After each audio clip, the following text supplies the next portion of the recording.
Olá, tudo bem? Como que vocês estão? Estamos hoje novamente, com o nosso projeto de Tira Dúvidas e INSS. Hoje nossa live será sobre aposentadoria por invalidez. Deixa eu convidar a doutora Adriana.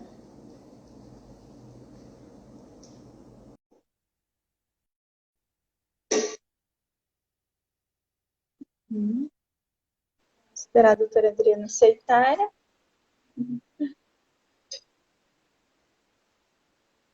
Olá, tudo bem, doutora? Tudo bem com vocês? Mais bem-vindos a mais uma live do nosso projeto Tira Dúvidas do INSS. Um projeto que a gente está bem contente com o resultado aí, muita gente participando, mandando a sua perguntinha durante a semana. Nossos clientes também participam, a gente está bem contente. Colegas. Sim. Então, que nem eu tava começando a falar, doutora, hoje a nosso tema de live, é aposentadoria por invalidez, hoje conhecida, como auxílio de incapacidade permanente. E hoje também é um dia muito feliz, para nós previdenciaristas, com a finalização, do julgamento do tópico de revisão da vida toda. E vamos hoje, depois de responder as perguntas, nós vamos falar um pouquinho sobre o que seria a revisão da vida toda. Verdade, mas durante a semana nós vamos marcar um dia também, podemos fazer uma live especial sobre esse tema, né? Porque a gente sabe que bastante gente está com dúvida, alguns já fizeram pedido, já tem pedido no INSS, alguns têm pedido judicial, outros não têm. Então a gente vai estar conferindo a nossa agenda um dia para fazer uma live especial sobre isso e já avisa vocês. Isso. Então vamos iniciar, as perguntas. A primeira pergunta que nós recebemos é se é verdade que não vale mais a pena se aposentar por invalidez, que receber o auxílio-doença seria melhor. Então, assim, no direito, nada é exato. Tudo depende. Tudo depende da situação concreta do segurado. Nesse caso, do que seria melhor, a aposentadoria por invalidez ou auxílio-doença também depende, depois da reforma, o cálculo do benefício da aposentadoria por invalidez teve uma mudança bem drástica, tá? Então, o que acarretou isso, de às vezes não ser melhor a aposentadoria por invalidez. O porquê? Enquanto o coeficiente de cálculo do auxílio-doença é 91%, a aposentadoria por invalidez foi para 60%. Então, uma pessoa que receba 2.500, por mês lá, de contribuir em cima disso, na hora que vai pedir auxílio-doença, é feito todo o cálculo do salário de contribuição e utilizado o coeficiente de 91%. Daí, então, daí vai dar um valor, E daí, imagina, em 2.500, todos os salários de contribuições e fazer, em vez de 91%, 60%. Daí, realmente, vai ter o valor da aposentadoria menor do que se estiver recebendo auxílio-doença.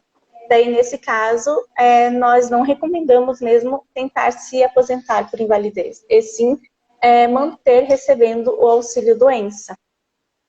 Já uma pessoa que recebe salário mínimo, contribui para o INSS sobre o salário mínimo, daí não vai ter diferença, porque não vai receber menos do que o salário mínimo.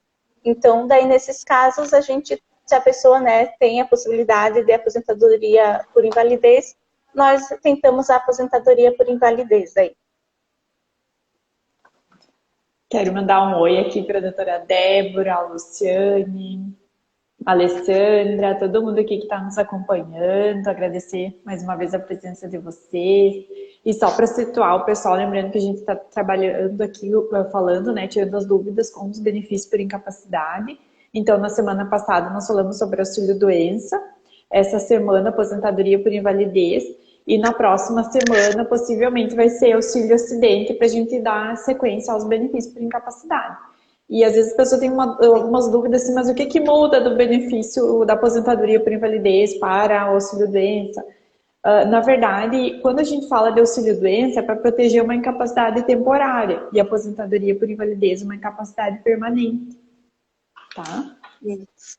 E aqui tem uma perguntinha, que é assim, ó, estou aposentado por invalidez mais de 2 anos, a empresa não deu baixa na minha carteira. O que devo fazer para receber meu acerto? Que é a área da doutora Lu aqui, que também tem bastante direito de trabalho. O que que acontece? Na verdade, quando você está recebendo algum benefício por incapacidade do INSS, esses benefícios aqui, no caso, mais específico, falando da aposentadoria por invalidez, do auxílio-doença, o teu contrato de trabalho ele fica suspenso. A empresa não pode te demitir nesse período, tá? Porque o teu contrato de trabalho está suspenso, ela não pode demitir. Tem aquela situação que a gente comentou também semana passada, que quando você volta para a empresa, se a tua incapacidade ela é de tem ligação com o trabalho, foi acidente de trabalho, alguma doença ligada com o trabalho, quando você retorna desse afastamento, você tem 1 ano de estabilidade. Se não tem ligação com o trabalho, não tem nenhum ano, não tem esse limite de 1 ano. Só que a empresa, ela não vai poder te demitir nem te desligar enquanto o INSS não te der alta. Se o INSS der alta para vocês, sim, a empresa pode desligar. Enquanto você está recebendo o benefício, não dá para dar baixa na carteira nem te desligar, porque o teu contrato de trabalho está suspenso. Quanto ao acerto, o que acontece? O que a gente vê aqui? Às vezes, como a pessoa passa muito tempo sem receber, muito tempo afastado da empresa, tem algumas verbas rescisórias que nem se sustentam mais para fazer o pagamento. Por exemplo, o caso de férias. A gente sabe que se houver um afastamento do trabalho por mais de 6 meses, perde o direito a férias. Então, lá na tua rescisão, férias já não vai ter mais. 13º, dependendo do período que você recebeu do INSS, não vai ter também. Se a empresa te demitir, daí tem o fundo de garantia, tem a multa, daí tem um aviso prévio, se a empresa te demitir. Se você pede a demissão, pede o desligamento, aí você não tem essa multa, né? E também o fundo de garantia, ele deve ser recolhido, que também é uma dúvida que aparece bastante aqui no escritório. Esse fundo de garantia, ele é recolhido quando a doença tem ligação com o trabalho. Se a empresa não reconhece a ligação dessa doença, desse acidente com o trabalho, ou o perito não colocou como acidente de trabalho, não tem esse recolhimento. Sim. Olha aqui as perguntinhas. Tem uma perguntinha, doutora. Isso. Pode responder. Tá. Bom dia, meninas. É a doutora Eliane. A aposentadoria por invalidez inferior ao salário doença, que a doutora Kátia começou a falar ali, né? Em razão da emenda constitucional 103, tem uma posição favorável? Sim, a gente tem posição favorável já dos tribunais de que é um absurdo, né? Porque uma vez que eu estou protegendo o auxílio-doença, é uma incapacidade temporária. Quando se está protegendo a aposentadoria por invalidez, que é uma incapacidade permanente, a proteção devia ser maior e não menor. Então, tem essa possibilidade judicial. Só que o que a gente faz nesse caso? A gente tem que conversar bastante com o cliente. Se ele quer insistir nesse pedido agora, porque é uma situação que demora, no INSS não está aplicando. O INSS aplica ali somente o valor que a lei diz. E aí, nesse meio tempo, entre a decisão que ele tem administrativa e a judicial, ele vai ficar sem receber essas diferenças. Nós já fizemos um cálculo aqui para um cliente, né, doutora Kátia? A diferença que ele ia receber aposentado por invalidez e com mais um adicional de 25%, que é um adicional que pode ser pago em grande validez, quando a pessoa depende de outra pessoa. Então, além dela estar nessa condição de incapacidade permanente, ela depende de terceiros para se alimentar, para tomar remédio, para tudo. Então, teve um caso que, com a aposentadoria mais adicional, ainda dava menos do que auxílio-doença. Então, a gente tem que ser muito claro, conversar com o cliente que tem essa demora aí no que ele tem a decisão administrativa e a decisão judicial. Pode haver um tempo onde ele fique recebendo menos. Nós mencionamos, né, doutora, semana passada na nossa live de auxílio-doença, referente, né, à discussão sobre a inconstitucionalidade, né, depois da reforma dessa mudança de cálculo, tanto da aposentadoria por invalidez, tanto da pensão por morte, né, que estão, né, discutindo. Então, eu acho que como a revisão da vida toda, logo vai ter alguma discussão no STF referente a isso. Se a reforma, né, referente a esse cálculo, é ou não constitucional. Mas ainda eu acho que é cedo, né? Ainda vai demorar bastante para ter essa discussão até o STF, né? A gente tem decisões favoráveis, mas com certeza é uma discussão bem falada ali pela doutora Kátia, que vai ser levada até o STF. O INSS vai conseguir subir recursos nesse sentido. Então, para ter uma decisão definitiva, ainda com certeza vai demorar um bom tempo. É. A outra pergunta é: quanto tempo de auxílio-doença eu preciso para conseguir para me aposentar?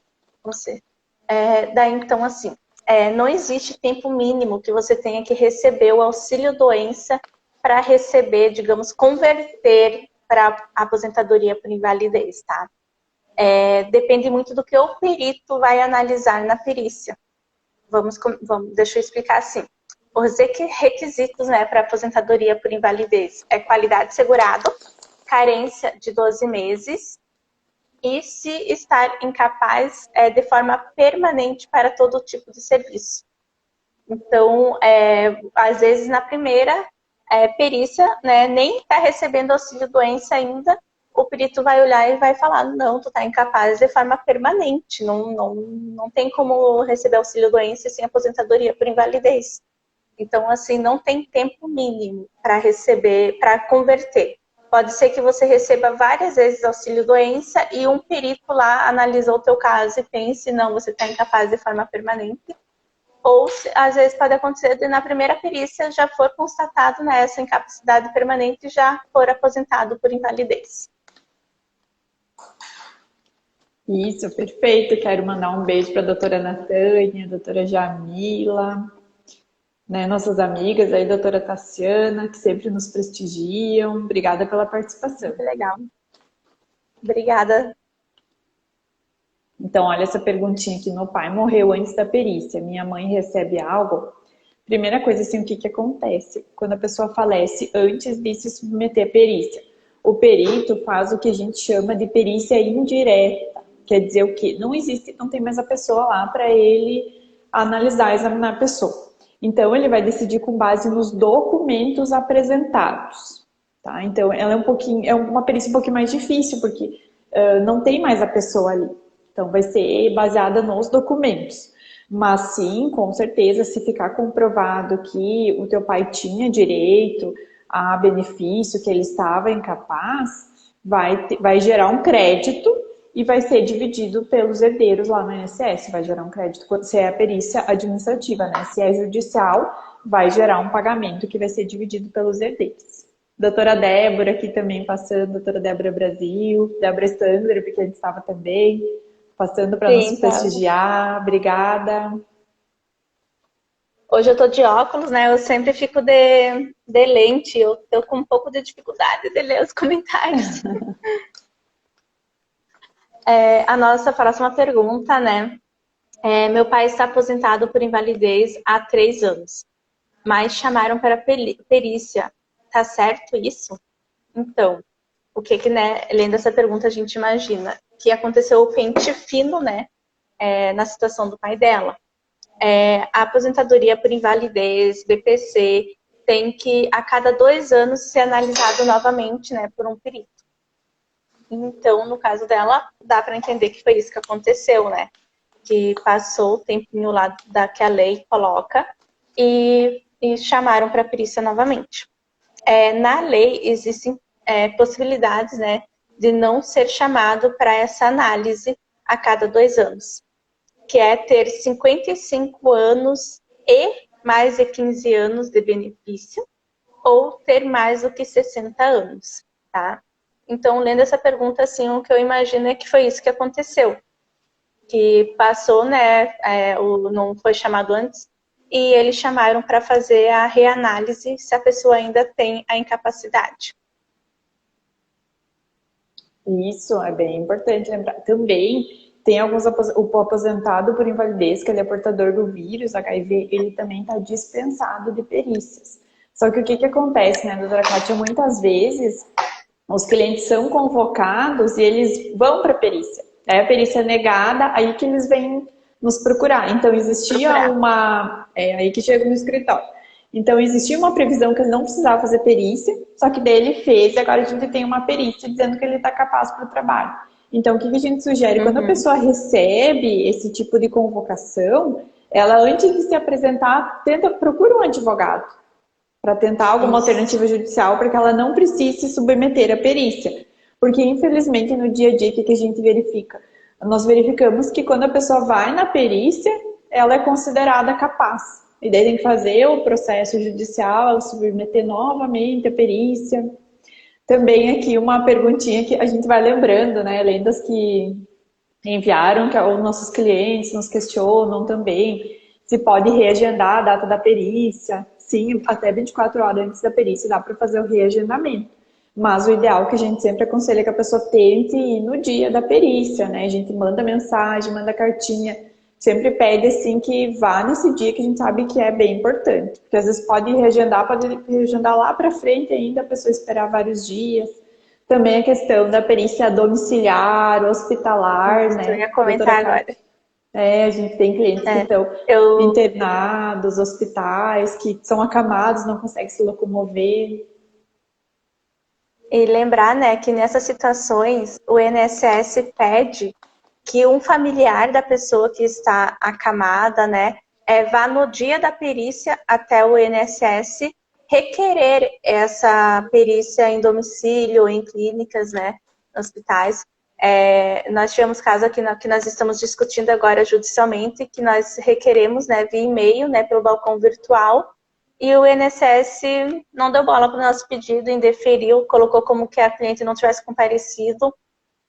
Só que, né, temos provas, né, doutora, que nós fizemos o pedido, que fosse até a clínica. Então, assim, mas às vezes, né, no caso dela, não tinha ninguém para ir lá no INSS no dia. E daí o que a gente pede é que se tem essa situação, né, na sua família, que a pessoa vai fazer perícia, mas não pode ir até o local ou está internado, que vá até o INSS pedir pessoalmente que seja feita a perícia domiciliar. É isso que eu ia comentar bem, né, doutora Cátia, que às vezes, no dia que foi marcada a perícia, por mais que a gente avise, mande e-mail, informe, mas não tem nenhum familiar que consegue ir lá naquele horário. Então, quem tem que ir, porque senão a perícia vai constar que a pessoa não compareceu. E depois é toda uma discussão que tem que ir para o judiciário. Bem importante. Aqui uma outra perguntinha que eu achei bem interessante também é: recebi aposentadoria por invalidez por muito tempo e agora foi indeferida. Voltei a trabalhar e vi que continuo depositando valor. Devo sacar esse dinheiro? Né? Pergunta aí bem peculiar. O que acontece? Os olhinhos brilham, né? O que acontece? Possivelmente essa pessoa ficou muito tempo em aposentadoria, invalidez, em auxílio-doença, e ela está no que a gente chama de período da mensalidade de recuperação. O que é isso? Por exemplo, assim, quando o empregado, no caso dela, né, pode ser como se fosse empregado, mas vale também para outros tipos de segurado, a pessoa ficou muito tempo, então o INSS paga uma mensalidade quando ela volta a trabalhar para que ela consiga se restabelecer, se recuperar desse tempo de afastamento e se recolocar novamente no mercado de emprego. Então, o que acontece se você é empregado? Se você volta para uma função diversa, ou você estava mais de 5 anos afastado, e aqui também pode não só pela aposentadoria por invalidez, mas somar também o auxílio-doença, quando você dá alta, ele vai pagar essa mensalidade, que funciona assim: você vai receber 6 meses cheio o teu valor, depois 6 meses metade do valor, e mais 6 meses 25%. Então, você vai receber por 18 meses. E às vezes acontece que a pessoa nem percebe. Já aconteceu do cliente nosso que ele foi perceber lá quando passou 6 meses da perícia, que ele foi ver que foi indeferido, que daí quando diminuiu o valor do benefício. Como continuou entrando valor, não verificou na época que não tinha passado na perícia, como você fala bastante, né, aqui. Então, pode sacar esse dinheiro, possivelmente, esse pagamento que está sendo feito. Claro, o fato de você continuar recebendo esse dinheiro não tem problema, porque se você está trabalhando, ele pode ser acumulado, e também não tem nenhum problema se você tentar discutir essa perícia, tentar restabelecer esse benefício, também não há nenhum impedimento. Outra pergunta que agora eu me lembrei, que foi no nosso atendimento semana passada, é que o pai da nossa cliente era aposentado por invalidez e ele estava trabalhando, né? Infelizmente acontece muito.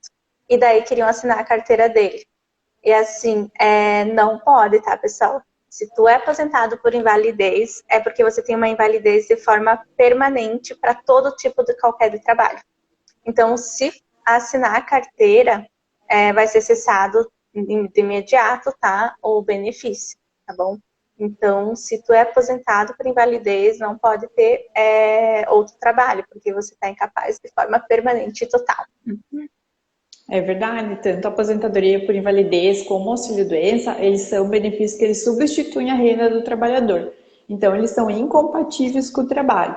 Ainda em relação ao auxílio-doença, pode acontecer da pessoa, tem 2 empregos, me incapacitei para um só. Mas na aposentadoria, não pode estar na condição de desenvolver nenhum tipo de atividade. Isso. Para finalizar, né, esse assunto de aposentadoria por invalidez, é bom reiterar o que a doutora Adriana falou no início, né?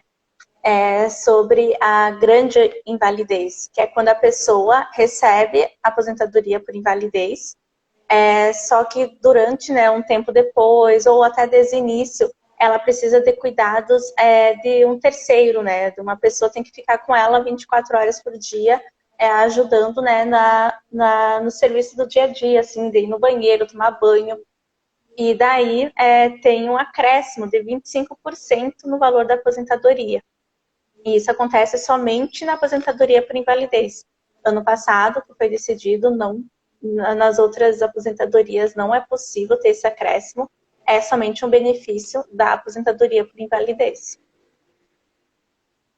E isso, sabe que às vezes os clientes, as pessoas acham que esse tipo de benefício, esse acréscimo, ele é pago só para quem está acamado, mas a gente já conseguiu aqui no escritório vários casos que é pago também por doenças mentais, por depressão, por doenças psiquiátricas, porque às vezes a pessoa ela precisa de vigilância constante, porque senão ela não toma banho, ela não se alimenta, ela não toma o remédio no horário certo, ou às vezes ela guarda o remédio e finge que tomou e não toma, e ela vai guardando e toma tudo de uma vez só. Então, essas pessoas também precisam de uma vigilância constante. Então, a gente também consegue esse tipo de acréscimo para essas pessoas. E lembrando que esses 25, ele pode, inclusive, ultrapassar o teto do INSS. Então, mesmo que a pessoa já receba no teto, ela ainda consegue crescer esses 25. Olha aqui, quero mandar um beijo. A Antonella tá te vendo. A Antonella tá me vindo. Um beijo, filha. Então, doutora, agora chegou, né, o momento de nós falarmos sobre a revisão da vida toda, né? Tão esperado desde o ano passado, né? Naquele empate, naquela coisa assim, será que vai dar certo? Será que não vai dar? E, enfim, né, nessa madrugada foi decidido a favor dos segurados, né? O que você achou disso? Verdade. Eu, particularmente, era uma revisão que eu não acreditava tanto, não apostava, tanto que eu aqui com nossos clientes, eu fiz ingressei com poucas ações, a não ser quando era interessante assim, para evitar uma prescrição, uma decadência, eu fazia mais pedido administrativo porque eu não estava muito otimista não com essa tese, né, doutora? Eu não estava acreditando.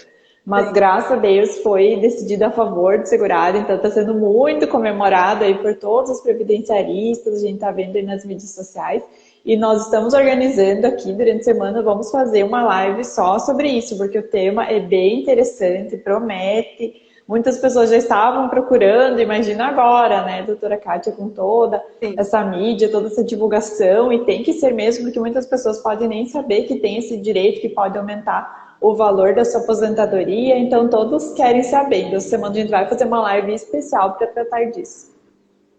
Isso. E lembrando, né, que a doutora Adriana postou um Reels referente a esse assunto, explicando melhor do que seria, né, o que é essa revisão da vida toda.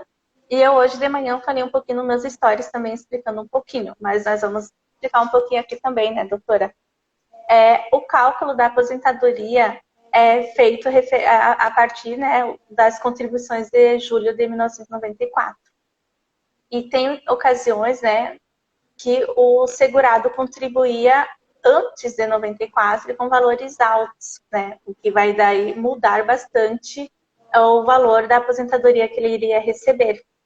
Então, agora com essa, né, revisão da vida toda, a possibilidade de nós aumentarmos esse valor, né, doutora? A gente tem casos aqui, por exemplo, uma cliente nossa que ela era gerente de loja até 98, depois diminuiu muito o valor das contribuições dela. Então, ela é um caso assim que a gente vê que ela tem direito, mas claro, sempre lembrando que é importante fazer um cálculo, porque esse benefício, se a pessoa tem contribuições anteriores a menos 94 e valor baixo, pode puxar para baixo o valor do benefício. Então, nunca tomar nenhuma medida sem procurar um advogado de sua confiança, um advogado especialista para fazer o cálculo e ver se realmente você se encaixa nas situações, se vale a pena e também se o teu benefício já não passou daquele prazo de 10 anos para fazer revisão. Lembrando que esse prazo, ele conta a partir do dia 1º do mês seguinte ao mês do primeiro pagamento. Aí. Mas, que nem a doutora comentou, durante a semana que vem, né, nós vamos fazer uma live específica sobre a revisão da vida toda.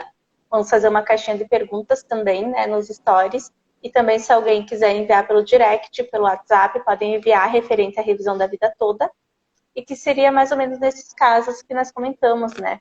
Então, né, segunda ou terça, no máximo, a gente vai fazer essa live respondendo perguntas sobre a revisão da vida toda. Então, aguardamos vocês lá. E qualquer dúvida é só enviar para a gente. Obrigada. Obrigada a todos que nos assistiram, todos que participaram. Até a próxima semana, sexta-feira, 12h30, estaremos aqui tirando dúvidas novamente. Tchau, muito obrigada.